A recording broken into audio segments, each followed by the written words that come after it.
What up guys, Nakamoto Crypto here. Today we gotta talk about Liqwid Finance, Cardano's very first DeFi lending platform that will also introduce DAO, the Decentralized Autonomous Organization, into its ecosystem. Stay tuned, like and subscribe, let's get to it. So, meet Liqwid Finance. It is simply an open source, algorithmic and non-custodial interest rate protocol built for lenders, borrowers and developers, and they will all be fusioned together on this platform. Users can securely earn interest on deposits. They can also borrow assets with ease while earning ADA yield farming at the same time, and this is absolutely amazing. This project won a place in the Cardano's project Catalyst funding, and they got funded some money before starting this project. Now the features are simple. You can earn money yield farming. They have also crypto backed loans. They're also going to introduce the DAO automated system, and Liqwid DAO token holders will be able to utilize governance smart contracts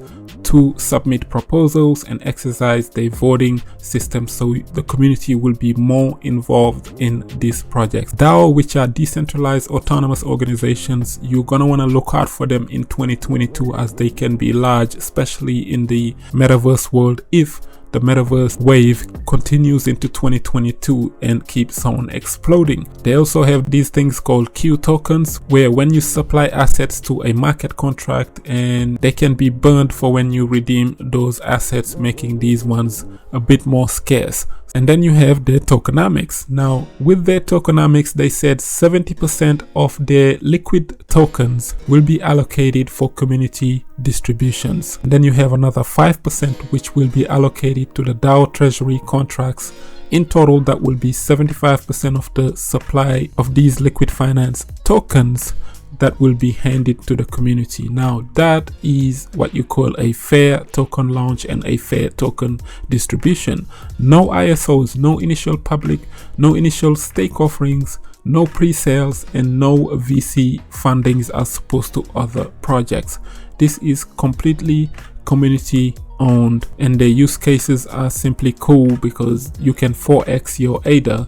As opposed to just taking ADA and owning 5%, you can allocate it into these yield farming DAO systems and earn 4 times that much, which is about 20 to 30% a year, I believe. That is Liqwid Finance. Now the team is composed of about 4 founders, and then you have tech leads, core developers, software engineers, and also graphic designers. They were mostly involved in Project Catalyst that earned them a spot there where they won some fundings. This was one of the few projects on the Cardano ecosystem that were funded through Project Catalyst. They are also partnering with one of Cardano's upcoming dexes, which is SundaeSwap, and that is to build a completely decentralized governance system for lenders and borrowers to be able to have a fusion together. Now their white paper I really enjoyed reading, simply because they went into depth. They explained the problems that the DeFi world is encountering on the Ethereum network. For example, costly transaction fees that renders the protocols unusable for small transaction fees on the Ethereum network.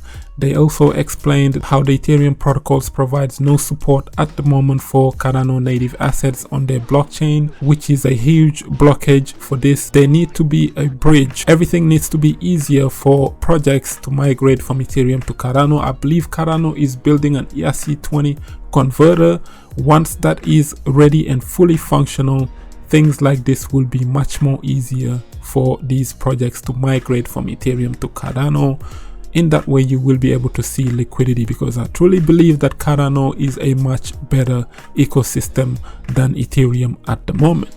The only advantage Ethereum has right now is the first mover advantage. They also explained that there is no decentralized identifiers on the current DeFi systems at all, and all of that is about to be changed. They talked about Liqwid protocols, Liqwid providers, their use cases, borrowing assets, and even collateral requirements, where they explained that if you want to be borrowing on their protocols, automatically they will be able to tell you based on your collaterals how much assets you are currently holding in the crypto space. They will be able to calculate automatically how much they are able to lend you. So lending and borrowing will be very much easier in Cardano DeFi in the future. And this is the power of decentralized finance, where you don't really need a banker or a middleman to be able to borrow or lend anybody. They're going to be joining developers, lenders, and borrowers together in these decentralized autonomous ecosystems that they are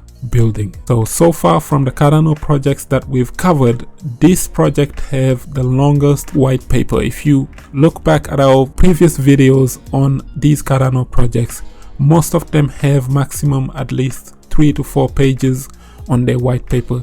This project, Liquid Finance, went into depth. They explained everything from interest rate curves, functionalities, market actions. It seems like they have their plan all mapped out for the greater good in the future. So this is one of the few projects in the Cardano ecosystem that you are gonna wanna check out. Now, the community seems happy with Liquid Finance so far. The only issue they had early on, which probably is resolved by now, is the fact that when they first launched, initially there were people who supported them on the project Catalyst. When Liquid Finance was doing an airdrop of 1.5% of their entire supply of their tokens, these people didn't get to participate simply because it was a closed thing where people on Discord was locked out or something like that. So people on these comments were explaining simply how unhappy they were with what Liquid Finance did in terms of the airdrop, and they were simply disappointed. Besides that, everything was cool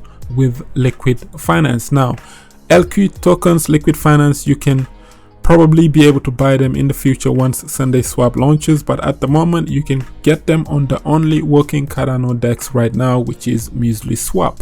The total supply of Liquid Finance is 21 million LQ tokens. The current circulating supply is 365,000, which is a very low circulating supply right now. A small market cap of 5 million ADA, and you can buy a single Liquid Finance right now for 13.8 ADA, which is very cheap at the moment, given the fact that there's only 21 million Liquid Finance. This reminds you of Bitcoin. If you have maybe 10 or 15 of these Liquid Finance tokens, in the future, if they explode to hundreds of dollars or even $1,000 per LQ tokens, you are going to be one of the earliest people to be buying this Liquid Finance. Obviously, this is no financial advice. Trade with these projects covered on this channel lightly, because like I always said, you never know with DeFi and lending protocols. So currently the market is slowly recovering as of January of 2022, and Bitcoin is climbing back up to $48,000. Ethereum is approaching $4,000 again. BNB is still trying to break $600 but still can't. Cardano is at $1.38. It is up 3% today. So watch out for these Cardano projects. If you missed out on Solana projects, if you missed out early on the Binance Smart Chain projects when they were launching back in 2021, if you missed out on the Ethereum projects, you can catch up with this by buying some of these Cardano projects, especially on muesliswap, where you can grab them for cheap. So what are your thoughts on these new Cardano projects like Liquid Finance, which will introduce DAO, DeFi and lending into the Cardano ecosystem? Let us know in the comment section below. Like up the video, share it, subscribe. For some crypto content, I have been Mr. Nakamoto Crypto, and I'm out.